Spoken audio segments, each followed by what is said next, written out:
Kak siapa di sini? Kak Gista. Ya, pemahaman saya tentang geopolitik saat ini yaitu terutamanya melihat bagaimana letak geografis Indonesia, sumber daya alamnya, dan juga kondisi politik negara Indonesia dan mempengaruhinya bagaimana hubungannya dengan negara lain. Menurut saya, geopolitik itu ilmu mempelajari tentang geografis dan ilmu politik secara bersamaan. Geopolitik itu sangat penting untuk sebuah negara karena dapat membantu negara itu memahami bagaimana posisi geografisnya di dunia dan juga mengantisipasi ancaman dan juga mengambil keputusan yang tepat dalam hubungan internasional. Oke Kak, terima kasih Kak. Ya. Menurut saya penting untuk menentukan strategi keamanan, hubungan internasional, dan pengelolaan sumber daya alam.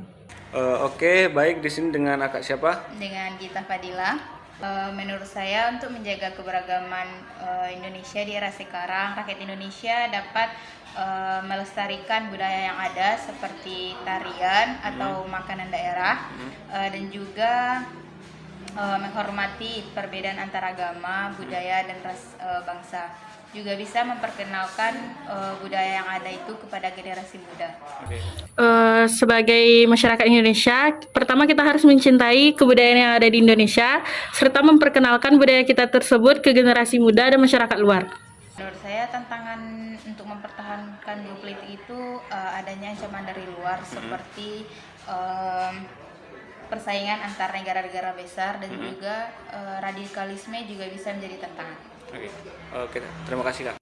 Sebagai masyarakat Indonesia, kita seharusnya mengetahui apa itu geopolitik yang ada di Indonesia, serta mempertahankan keamanan dan menjaga sumber daya yang ada di Indonesia.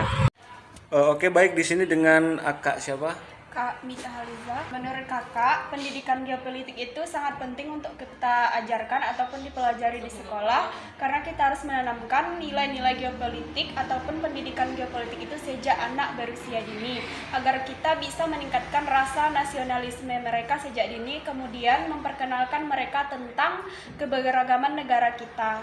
Penting dong, soalnya kan kita perlu tahu ya apa hubungan antara politik dan geografi. Terus kita juga perlu tahu dampaknya ke kebijakan negara itu seperti apa. Sekarang kan di zaman kita yang sekarang ini hampir 80% semua informasi itu kita dapatkan dari media sosial. Nah, mungkin dengan penggunaan media sosial ini sangat penting untuk menyebarkan tentang informasi geopolitik yang ada di negara kita dan bisa menjadi alat yang efektif untuk menyebarkan informasi tersebut. Nah, namun kita sebagai masyarakat biasa harus dapat memilah dan memilih mana yang berita hoax dan mana yang berita yang lebih akurat untuk bisa kita cerna. Oke Kak, terima kasih Kak. Ya. Sangat membantu karena kan di era digital sekarang ya apapun bisa kita akses kan di media sosial, apalagi perihal geopolitik.